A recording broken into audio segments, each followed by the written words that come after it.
सभी प्यारे दोस्तों को हमारा नमस्कार। अभी हम लोग आज बात करते हैं कि आखिरकार यूपी पीजीटी के इस एग्जामिनेशन में इंपॉर्टेंट चैप्टर कौन कौन से हैं, किन चैप्टर्स पर कितना ध्यान दिया जाए और किन चैप्टर्स को गहराई से समझा जाए, उस पर आज हमारी ये छोटी सी वीडियो आपको बहुत पसंद आएगी।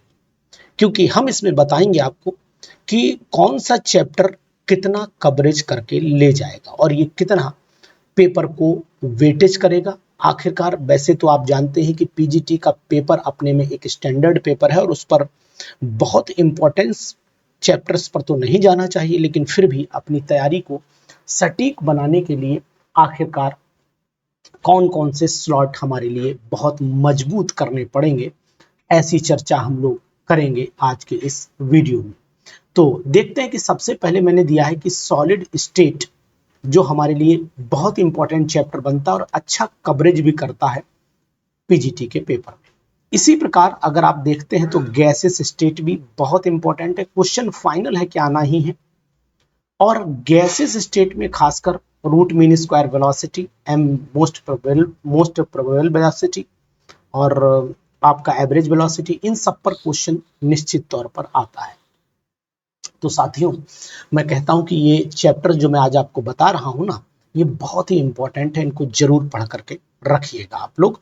और इलेक्ट्रोकेमिस्ट्री थर्मोडायनामिक्स पर तो बहुत विशेष ध्यान देना है, क्योंकि ये चैप्टर्स भी बहुत ही खतरनाक चैप्टर्स है जिनका क्वेश्चन जल्दी से जल्दी सॉल्व नहीं होता है।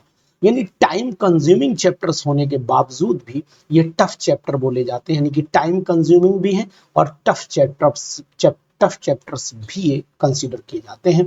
तो इसके बाद हम आपको बताएंगे एक चैप्टर है जिसका नाम है आयनिक इक्विलिब्रियम। ये चैप्टर्स भी आपको बहुत ही परेशान करने वाले हैं। इन चैप्टर्स में मैं कहूंगा कि आप विशेष तौर से ध्यान दीजिए, जो आपको परेशान कर सकते हैं, समय आपका खराब कर सकते हैं ये चैप्टर्स, इस पर आप विशेष ध्यान देंगे।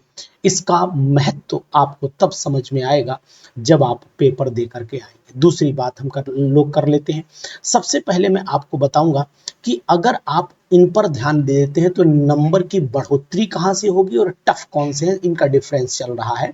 तो ये तो मैं बात कर रहा हूं आपसे कि फिजिकल केमिस्ट्री में जो आपके लिए टिपिकल चैप्टर्स बनेंगे, इंपॉर्टेंट चैप्टर्स बनेंगे, टाइम को खराब करने वाले चैप्टर भी बोले जाते हैं ये।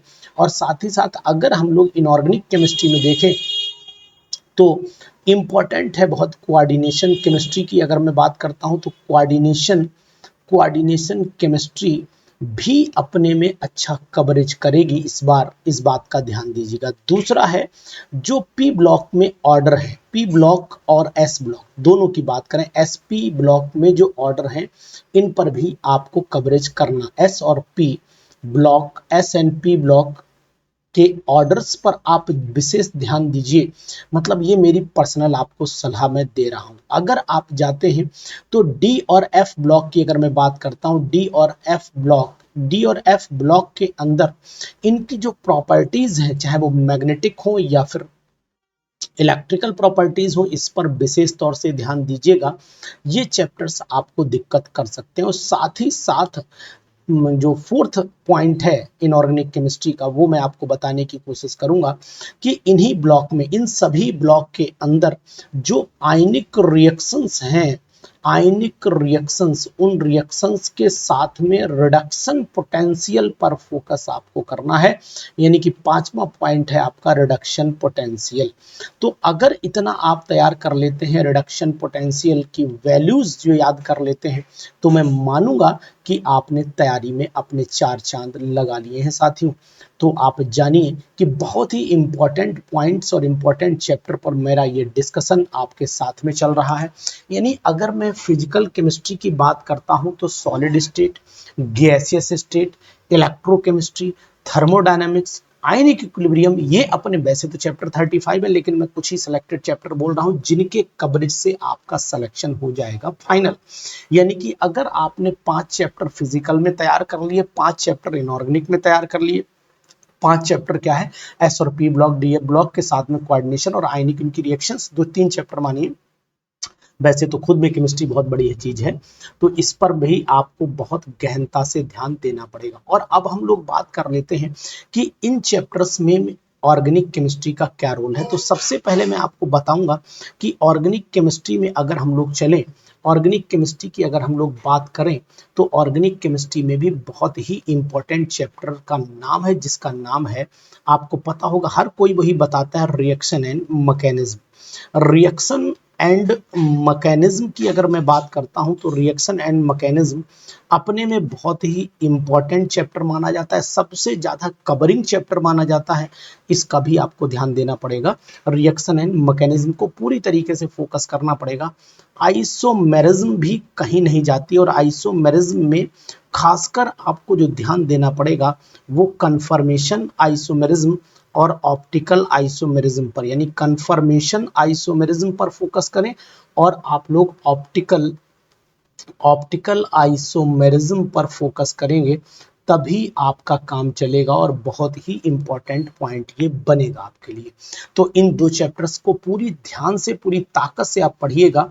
और ऑर्गेनिक केमिस्ट्री में ही अगर मैं बात करता हूँ, फिजिकल केमिस्ट्री और ऑर्गेनिक केमिस्ट्री में एक चैप्टर जो कॉमन चैप्टर है, जिसका नाम है फोटो केमिस्ट्री। तो ये ऑर्गेनिक में भी पढ़ा जाता है और इनऑर्गेनिक फिजिकल में भी। तो फोटो केमिस्ट्री भी क्वेश्चन को दिक्कत करेगी, इस बात का ध्यान दीजिएगा। फोटो केमिस्ट्री पर भी आपको बहुत फोकस करना है।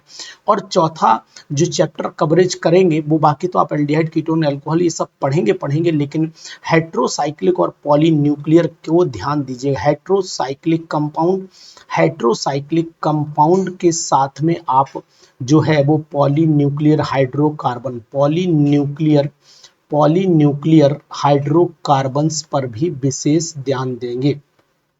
ये मेरा आपसे एक बताने का मेथड है कि आप इन चैप्टर्स को बिल्कुल ऐसे करके तैयार कर लीजिए जैसे आपके पेपर में ये चैप्टर बहुत कवरेज करके चलेंगे। अब आपका एक व्यू था कि सर ये बताइएगा कि चैप्टर वाइज कितने नंबर का कौन सा क्वेश्चन आएगा। तो इस पर मैं वीडियो दूंगा, अगली वीडियो आपको इसी पर दूंगा, लेकिन उससे पहले मैं आपसे जरूर ये कहना चाहूंगा कि खासकर कुछ बातों का अपनी एग्जाम में नोट करके रखिए, जिन्हें आपको गौर फरमाना चाहिए, जिन पर आपको फोकस करना चाहिए, जिनके क्वेश्चन फिक्स होते हैं, जिनमें कोई ऑप्शन नहीं या तो सही जाएगा या नहीं सही जाएगा। जैसे कि अगर मैं बात करता हूं तो स्पेक्ट्रोस्कोपी की बात करता हूं, जो आपको एक आसान क्वेश्चन दे सकता है। दूसरा चैप्टर जो बहुत आसान आपको ड्रग्स और डाइस का, यानी कि डाइस एंड ड्रग्स का क्वेश्चन भी आपको मिसलेनियस में से मिल जाएगा, यानी जो अनुसर की किताब है उसमें से आपको क्वेश्चन 100% ये सब मिल जाएंगे।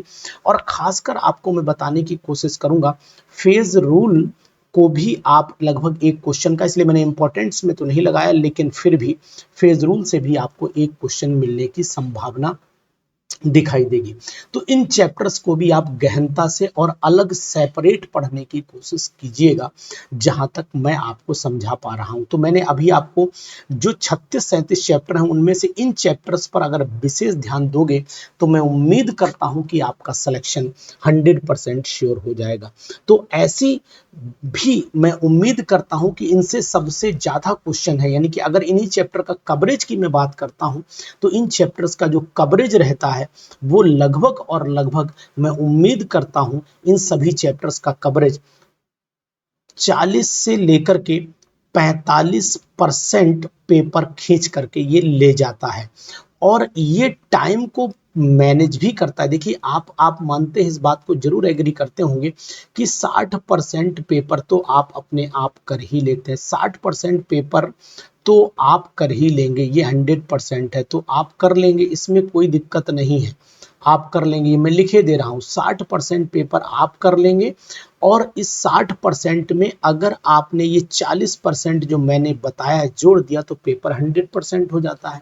तो इसका मतलब ये है कि 40% जो आपका, ये 60% तो आपके द्वारा किया गया काम है, मेरे द्वारा नहीं है, आपके द्वारा किया गया काम है, जो सिलेक्शन के दायरे में आपको नहीं लाएगा। लेकिन मैं आपको 60% का मतलब है कि 60-70 क्वेश्चन आप खींच के ले जाएंगे। 60% का पेपर, अगर मैं बात करूं 100 में 60 की बात चल रही है यहाँ पे, ये बात आप ध्यान दीजिएगा, 60% का मतलब 100 में 60 क्वेश्चन हो गए, ठीक है। अब रिमेनिंग आपने जो क्वेश्चन करने हैं वो आप ये मान के चलिएगा कि इन चैप्टर से अगर आपने 30% कवरेज भी कर लिया तो पेपर 90% आपका खिंच जाएगा। तो मेरे कहने का मतलब है कि अगर आपको ये लगता है कि 60% पेपर आप कर लेंगे, बोले सर इसमें से भी हम कुछ कर लेंगे, तो चलिए हम अगर आपकी बात को भी रखते हैं तो 50% पेपर आपने अपने मन से कर लिया और 30% पेपर मैंने बताया हुआ जो कर लिया, तो ये टोटल 80% पेपर हो गया। यानी कि लगभग आपकी कट ऑफ 95 के आसपास चली जाएगी, यानी 95 एमसीक्यूज आपके सही हो जाएंगे जो सिलेक्शन आपका फाइनल कर देंगे। क्योंकि मैंने बोला है कि 90 प्लस में सिलेक्शन आपका प्लस में चलना शुरू हो जाता है और 104 और 5 पर जाकर के 100 का जब दायरा चलता है तो सिलेक्शन 100% हो जाता है।